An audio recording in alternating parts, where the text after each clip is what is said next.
En un mundo sumergido en la oscuridad, sin Dios,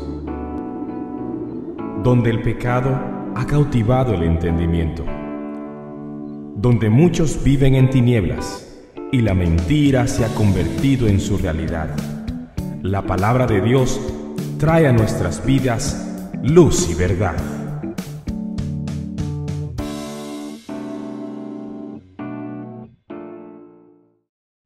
Yo deseo compartir con ustedes acerca de esta iglesia en Tesalónica y lo que ellos estaban viviendo a la luz de 5 puntos. Entonces, el primer punto mío es mostrar por las Escrituras que es el Dios justo y soberano quien nos había escogido. ¿Dónde encontramos esto? En Primera de Tesalonicenses, en el capítulo 1, del 2 al 5, siempre damos gracias a Dios por todos vosotros, haciendo mención de vosotros en nuestras oraciones, teniendo presente sin cesar delante de nuestro Dios y Padre vuestra obra de fe, vuestro trabajo de amor y la firmeza de vuestra esperanza en nuestro Señor Jesucristo, sabiendo, hermanos amados de Dios, su elección de vosotros. Pues nuestro evangelio no vino a vosotros solamente en palabras, sino también en poder y en el Espíritu Santo y con plena convicción. Como sabéis, qué clase de personas demostramos ser entre vosotros por amor a vosotros. Lo primero que nosotros debemos de comprender es que en el reino de Dios no es que el hombre se acerca a Dios, porque la condición en la que se encuentra todo ser humano es una condición de muerte espiritual. El hombre ni puede ni quiere buscar a Dios. Es Dios quien se acerca al hombre. Es Dios quien abre el entendimiento. Es Dios quien ilumina o alumbra la conciencia. Es Dios quien sensibiliza nuestros corazones. Cuando alguien da ese primer paso para buscar al Señor, es porque Dios ya ha puesto en su corazón tanto el querer como el hacer por su buena voluntad para que lo busque. Por lo tanto, todo mérito para ser un hijo de Dios no es nuestro.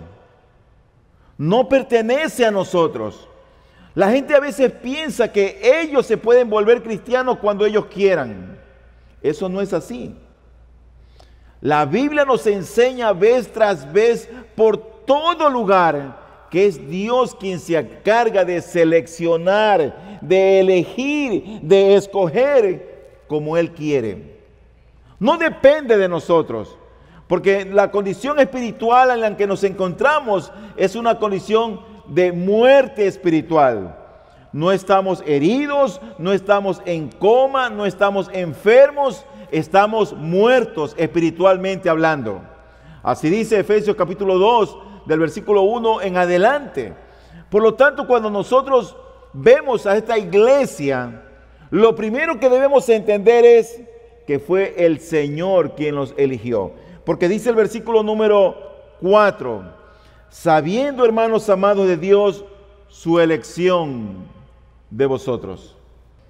Mi segundo punto es que el Dios justo y soberano que los había elegido es también quien había permitido las aflicciones por las que estaban atravesando. A veces tenemos esa peregrina idea de que cuando venimos a Cristo se acaban nuestros problemas, se acaban las luchas, se acaban las dificultades. Eso no es verdad. Cuando venimos a Cristo, Cristo no nos ofrece un camino de rosas, una vida sin problemas. Cristo no nos ofrece éxito solamente, renombre. No. En el cristianismo tenemos luchas, hay espinas, hay cardos, hay abismos, hay caminos tortuosos, resbaladizos, hay situaciones peligrosas. Pero es el mismo Dios que los había elegido, el mismo Dios que había permitido las aflicciones. Dice en Primera de Tesalonicenses capítulo 1, 6 y 7, Y vosotros vinisteis a ser imitadores de nosotros y del Señor, habiendo recibido la palabra en medio de mucha tribulación, con el gozo del Espíritu Santo, de manera que llegasteis a ser un ejemplo para todos los creyentes en Macedonia y en Acaya. Ellos habían creído la palabra, pero estaban en problemas. Tenían dificultades. Dice que la habían recibido en medio de mucha tribulación. Pero cuando uno ve la vida de estos amados hermanos en esta iglesia de Tesalónica, uno se da cuenta que pese a las circunstancias difíciles, los creyentes de Tesalónica tenían un futuro seguro y glorioso. De hecho, sus sufrimientos eran una evidencia, era por así decirlo, una demostración de que Dios era justo. Y estaba llevando a cabo un gran plan para estos hermanos amados. Estamos nosotros propensos a pensar que el sufrimiento demuestra que Dios no nos tiene en cuenta, que Dios se ha olvidado de nosotros. Por lo general pensamos, a veces nos confundimos, diría yo. Cuando vienen las pruebas, las aflicciones, las enfermedades, la escasez, la lucha, la dificultad familiar, pensamos, pero es que esto no puede pasarme a mí. ¿Quién te ha dicho eso?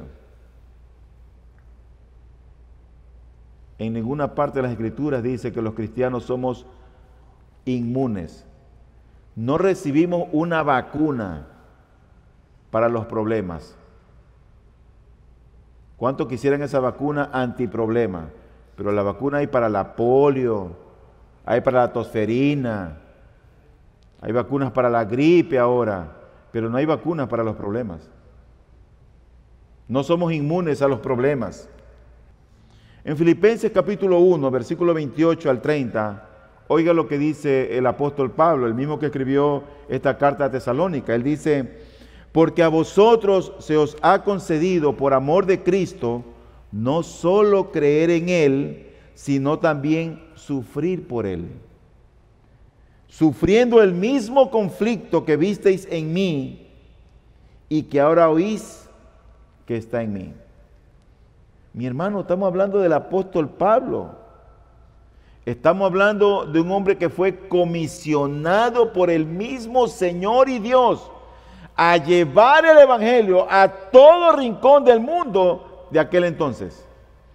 Estamos hablando de aquel hombre que fue llevado al tercer cielo, que tenía revelaciones, que resucitaba muertos, que hacía milagros, que predicaba con autoridad. Estamos hablando de un hombre escogido por Dios, un hombre que tuvo problemas y dificultades. ¿Sabes que a veces no tenía ni para comer, ni qué comer?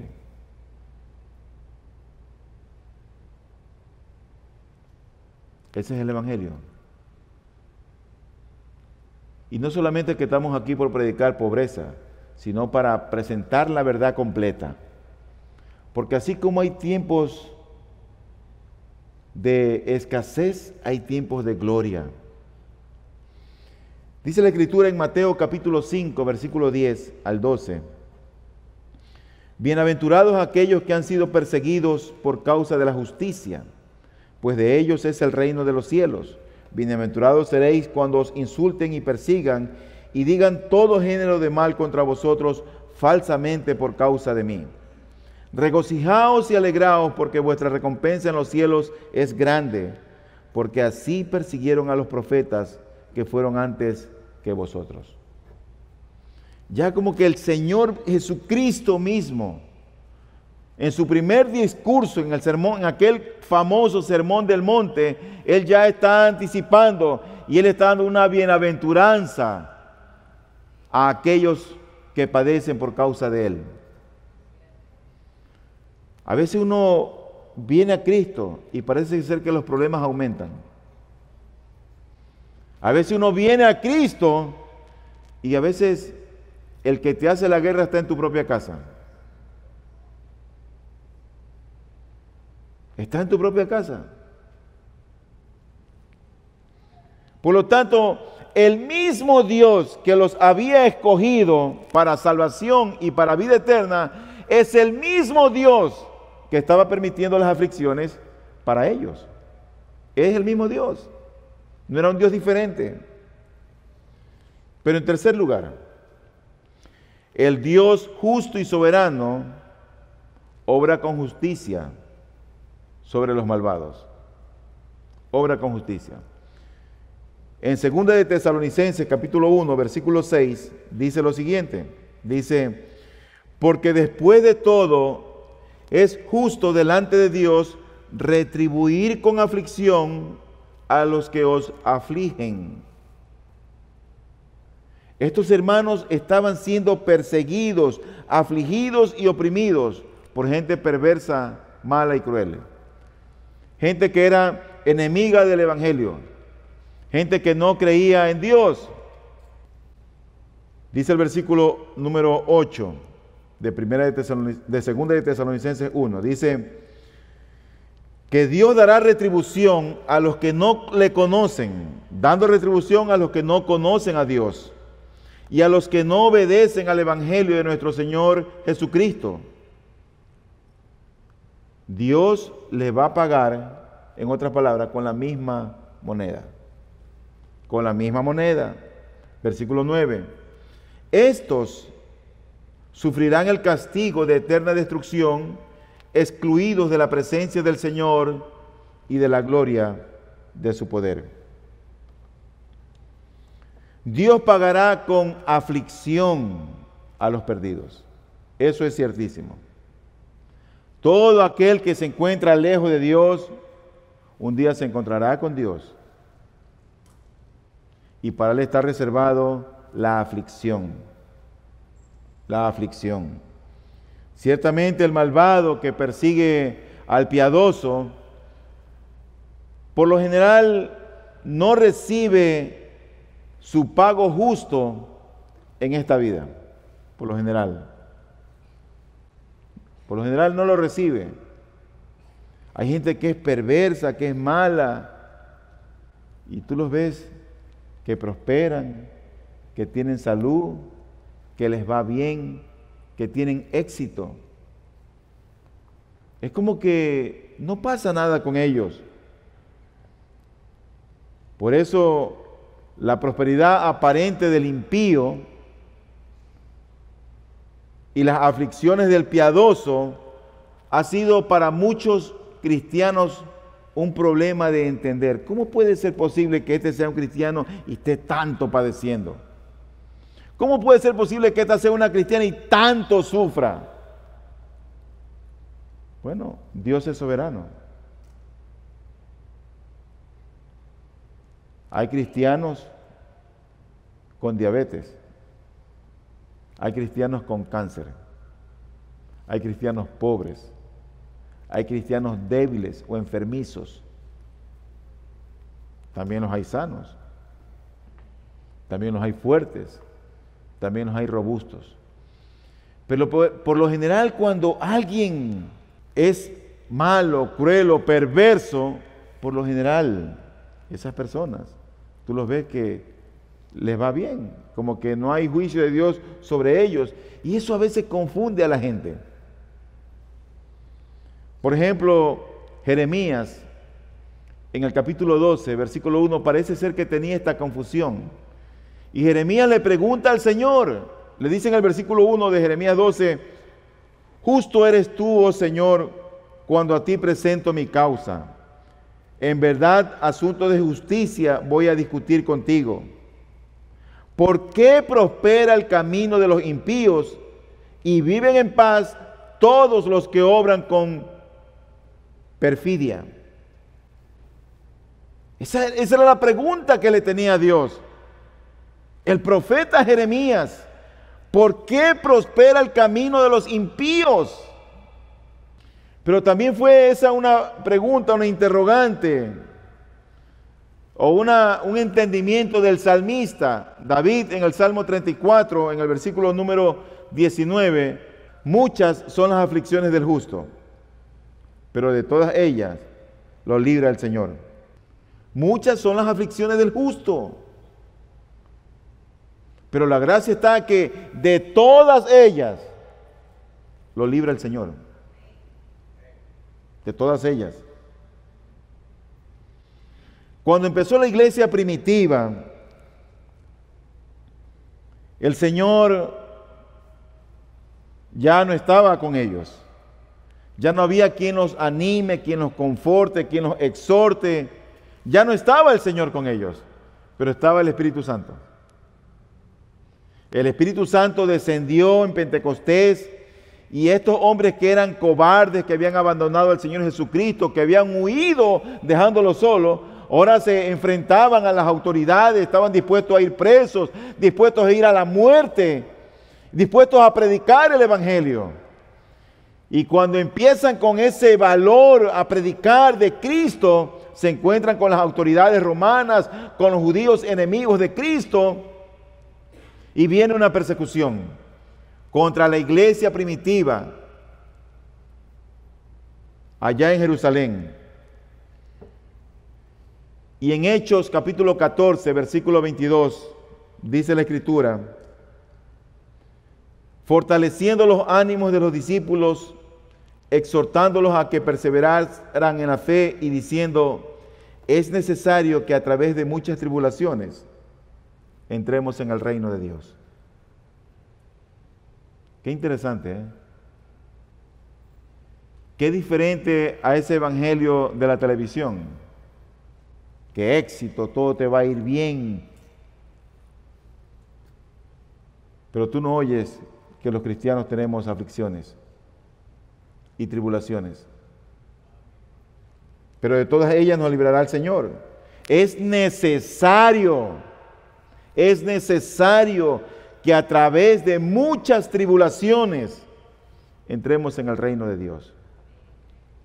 ¿Y sabes por qué Dios permite tantas cosas en nosotros?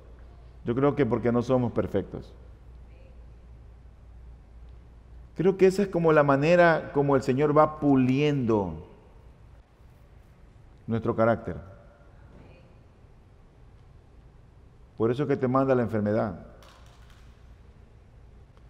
Por eso que te manda la escasez. Por eso que el problema te rodea. Porque Dios está perfeccionando su obra en nosotros. ¿Por qué hemos de vivir una vida piadosa si experimentamos solo sufrimiento? ¿Por qué hemos de vivir piadosamente si experimentamos tanto sufrimiento? El asunto, hermanos, es que como creyentes debemos aprender a vivir para lo eterno y no solo para lo presente. Para lo eterno. De hecho, el vivir con la mira en los valores eternos hace que nuestra vida cristiana tenga sentido, tenga significado. Porque recuerda que el andar cristiano es por fe, no es por vista. No es por lo que vemos, no es por lo que oímos, ni siquiera por lo que sentimos. No andamos por nuestras emociones. Andamos por lo que dice la Escritura. Creemos lo que Él ha dicho. Y ahí me voy a mantener firme.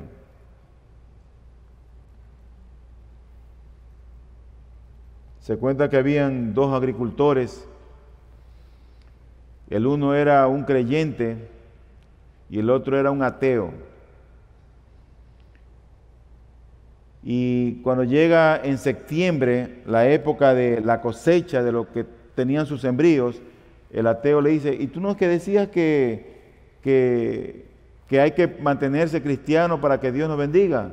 Dijo: sí, hay que ser cristiano, hay que conocer a Cristo. Estamos en septiembre y mira mis campos, mira la producción, mira todo lo que tengo. Y mira lo tuyo que no tienes nada. Y los campos del impío estaban bien prósperos y el otro no tenía nada. Y el creyente le dice: el asunto es que Dios no solamente bendice en septiembre. Y a veces nosotros pensamos que Dios tiene una época especial para bendecir, pero no es así. ¿Cuál es el futuro del incrédulo? ¿Cuál es el futuro del impío. Yo quiero que tú consideres las palabras que Pablo usa para describirlo. Del versículo 7 en adelante, oye lo que dice allí la Escritura, en 2 de Tesalonicenses 1. Dice: y daros alivio a vosotros que sois afligidos, y también a nosotros, cuando el Señor Jesús se ha revelado desde el cielo con sus poderosos ángeles en llama de fuego. 8. Dando retribución a los que no conocen a Dios. ¿Sabes que algo esencial en la vida del cristianismo es cuánto le conocemos? Eso es lo importante.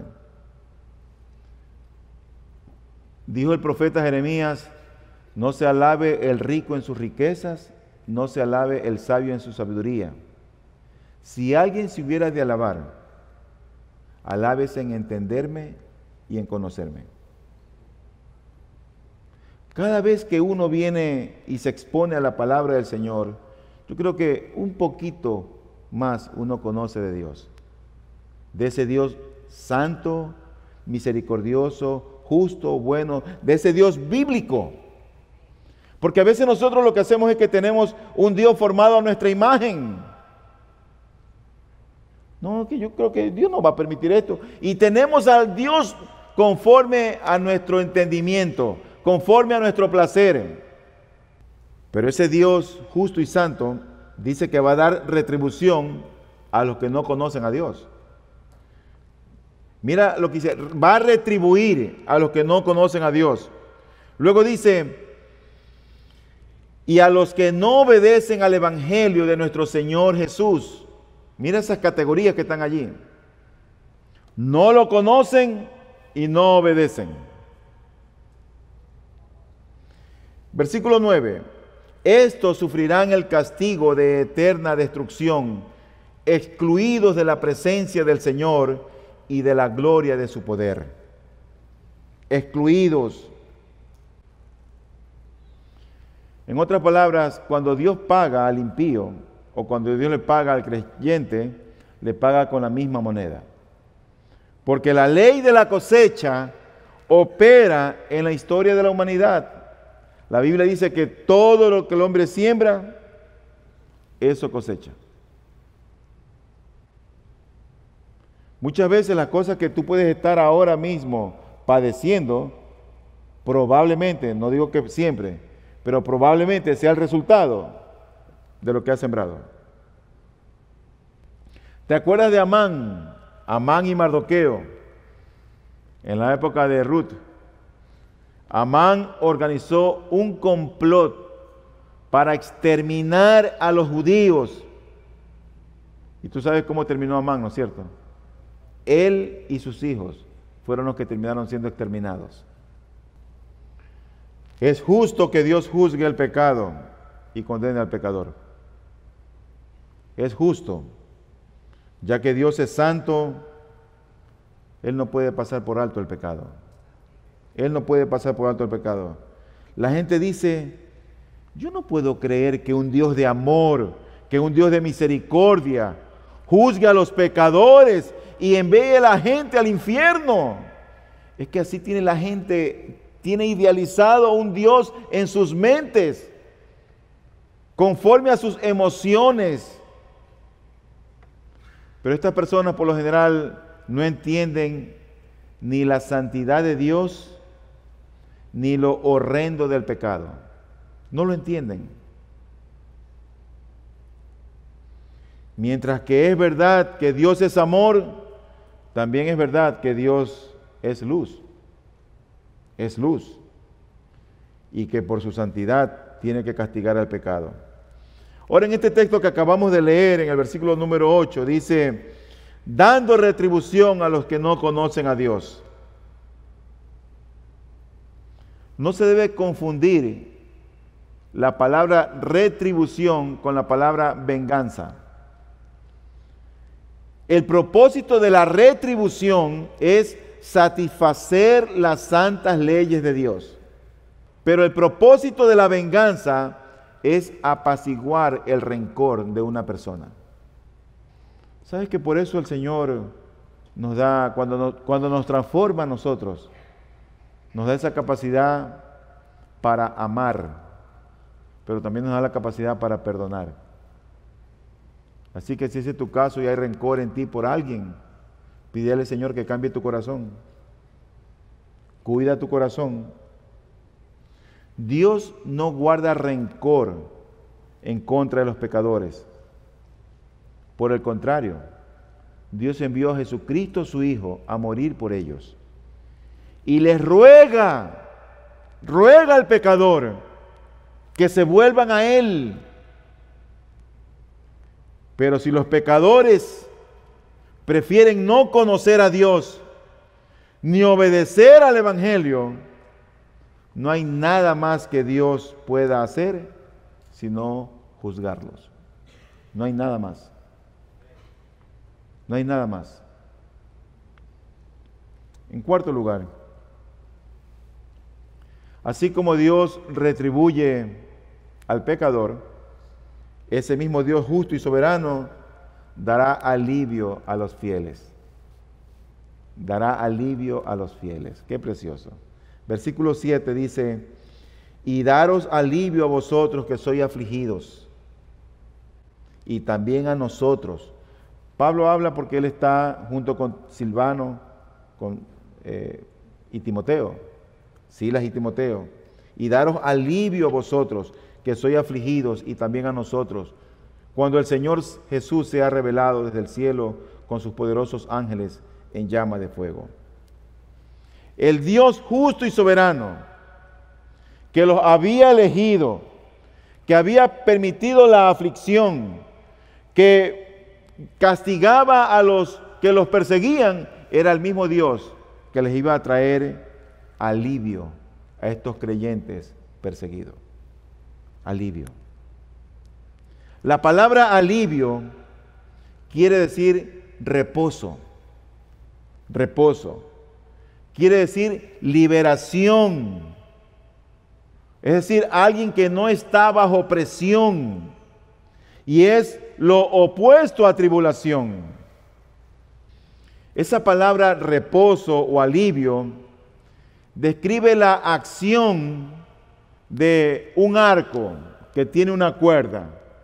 Cuando tú coges la cuerda y templas para tirar la flecha, la cuerda está bien tensa, está dura. Bueno, cuando se suelta la cuerda o se suelta la flecha, la cuerda se relaja.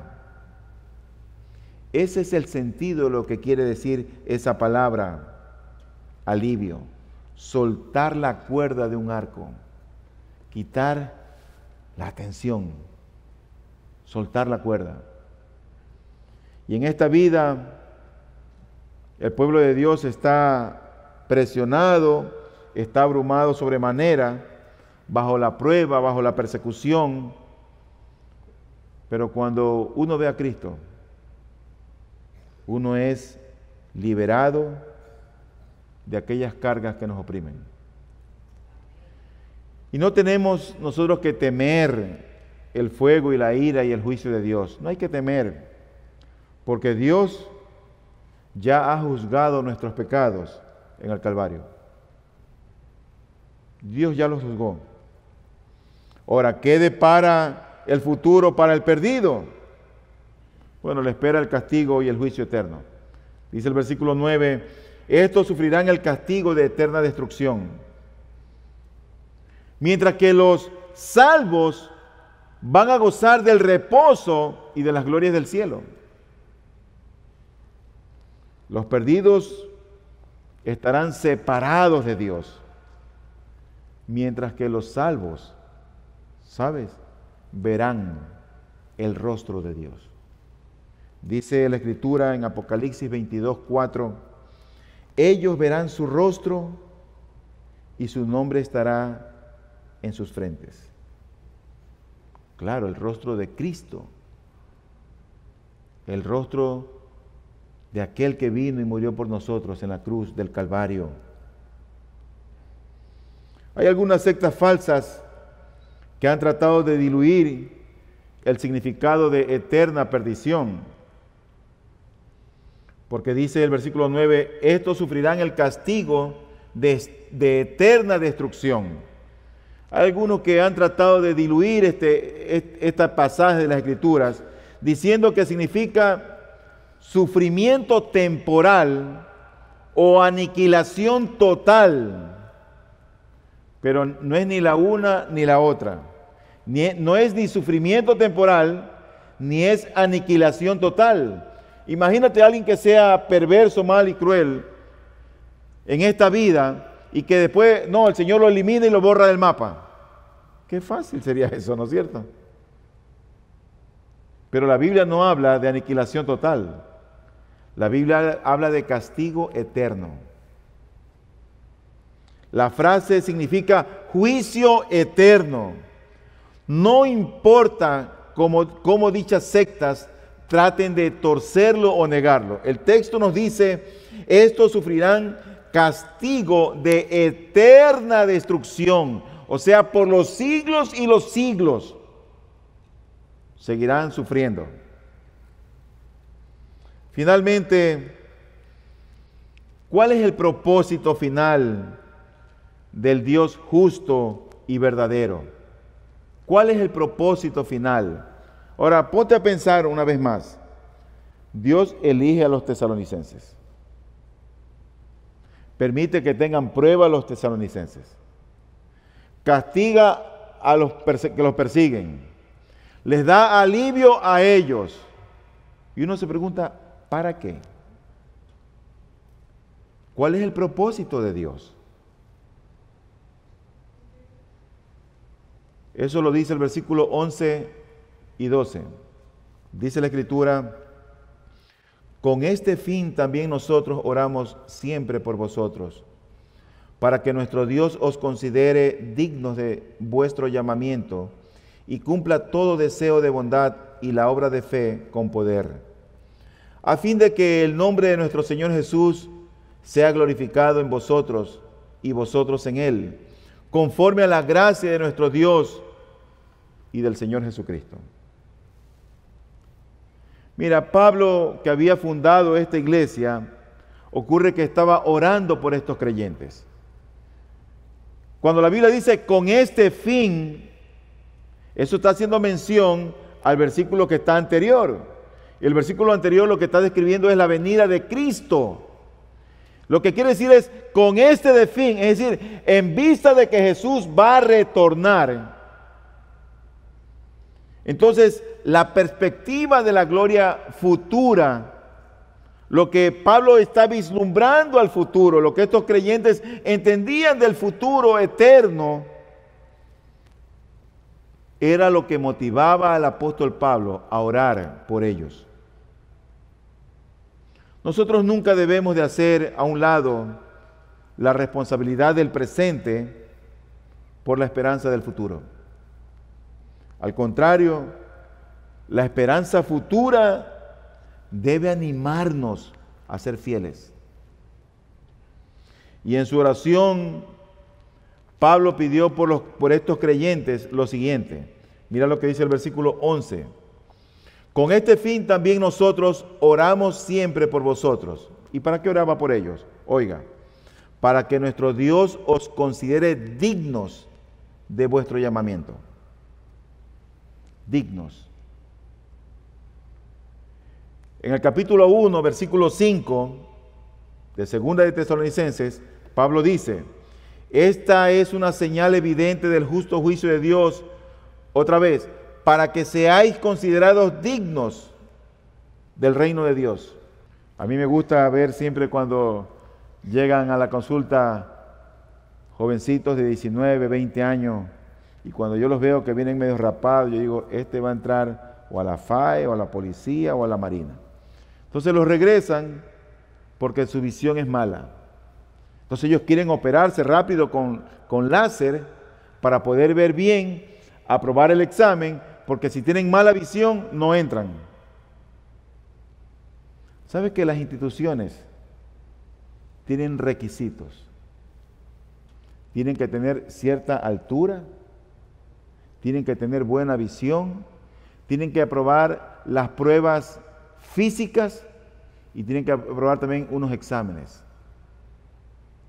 Cuando alguien entra allí, es que la institución que los acoge los ve a ellos como dignos de que formen parte de las filas de esa institución. Ahora ponte a pensar en el reino de Dios. Pablo está orando por estos hermanos para que ellos también sean tenidos por dignos de formar parte de esa institución celestial que es el reino del Señor. ¿Tú te imaginas un siervo o un hijo de Dios o alguien que dice ser cristiano que maltrata a su esposa? O viceversa también. Hay mujeres, son mandonas, que no les gusta someterse. Pablo estaba orando por ellos, para que sean considerados dignos de formar parte de las filas celestiales.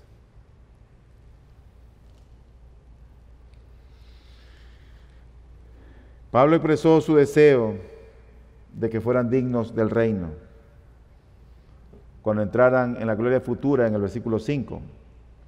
Pero aquí cuando estamos hablando del versículo 11, está hablando de la situación presente.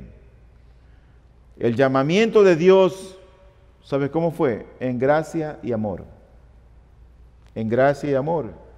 Y Pablo quiso que ellos fueran dignos de ese llamamiento. Las pruebas, las dificultades, las luchas, las aflicciones no hacen a la persona, sino que más bien manifiestan qué clase de persona es cuando están en las pruebas.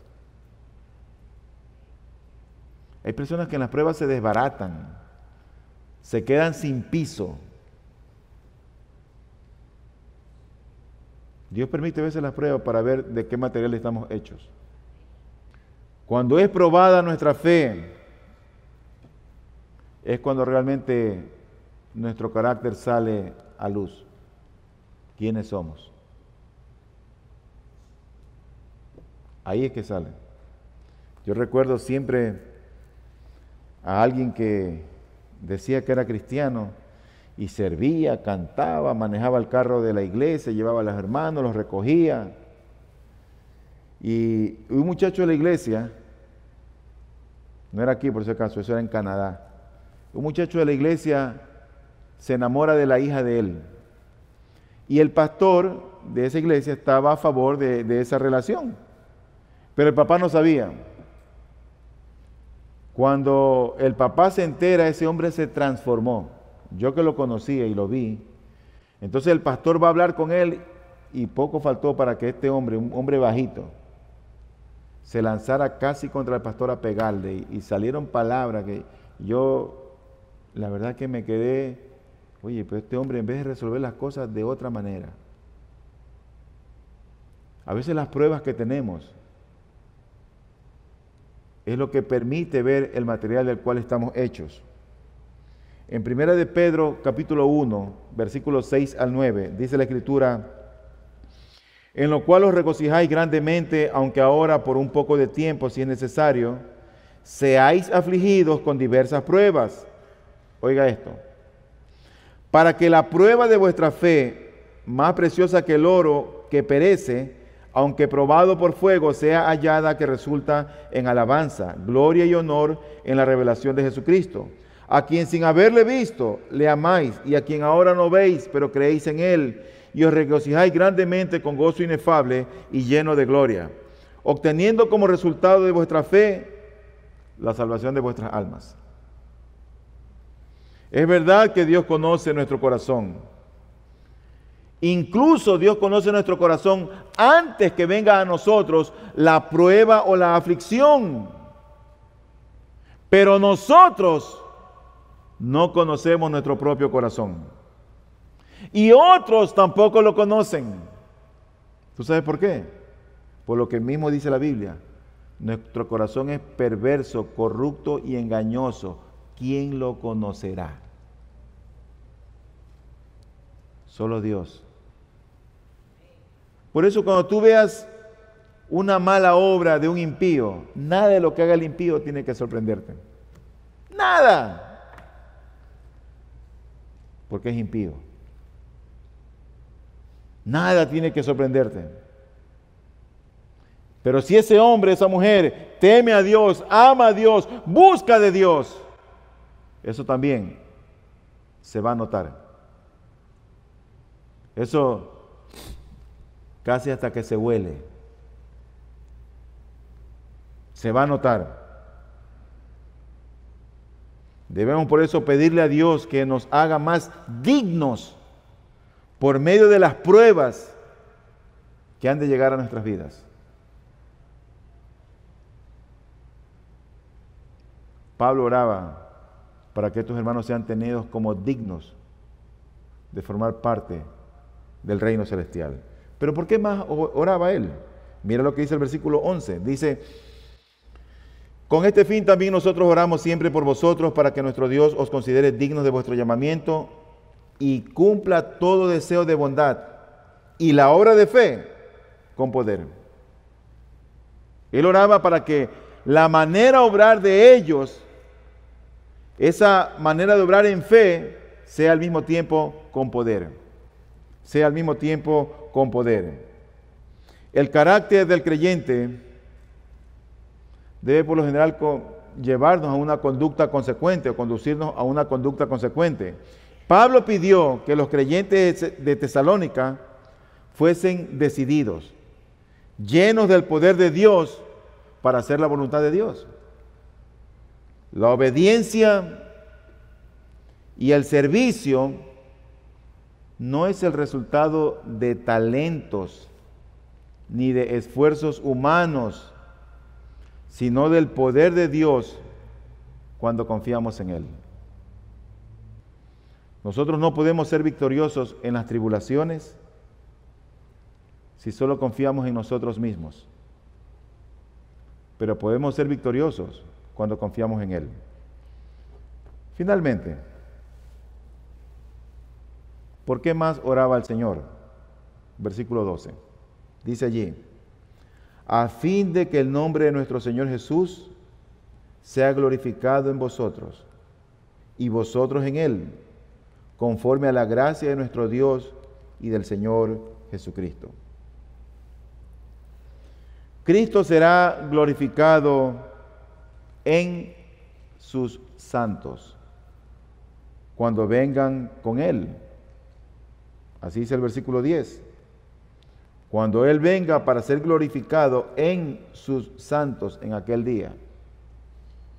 Pero también debe ser glorificado en nuestras vidas y ahora. No solamente cuando Cristo venga, sino ahora. ¿Sabes que cuando yo oí esa palabra, yo oía mucho: dale la gloria a Dios, dale la gloria a Dios, y dale la gloria a Dios, y la gloria para Dios? Y eso era como un estribillo que se oía por todos lados. Y yo no entendía qué significaba eso.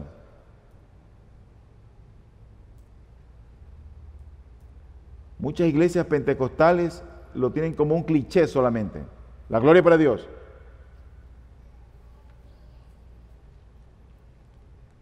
Y un día fui fuera del país y se habló también de que el fin del hombre es glorificar a Dios y gozar de Él para siempre. Y otra vez vino a mí esa pregunta: ¿qué significa darle la gloria a Dios? Y yo no lo entendía, en verdad que no lo entendía. Entonces no quería como preguntar, y ¿a quién le pregunto? Y veía. Entonces le pregunté a la esposa del pastor: hermana, ¿y qué significa la gloria al Señor? Ella me explicó, pero ella tampoco me di cuenta que sabía. Pero no sabe la hermana, yo decía. Y me salí y me fui de esa conferencia y ella no me explicó lo que era la gloria de Dios. Y yo no sabía, en verdad que no lo entendía, hace varios años atrás. Hasta que oyendo sermones, viendo el testimonio de otros hermanos, leyendo las Escrituras, orando, entendí lo que es vivir para darle la gloria a Dios.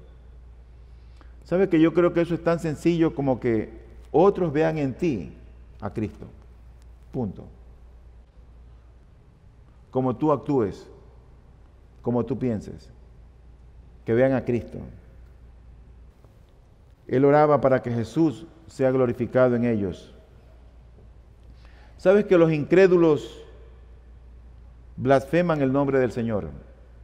Oye lo que dice la Biblia en 1 de Pedro 4:14. Dice allí: si sois vituperados por el nombre de Cristo, dichosos sois, pues el Espíritu de gloria y de Dios reposa sobre vosotros.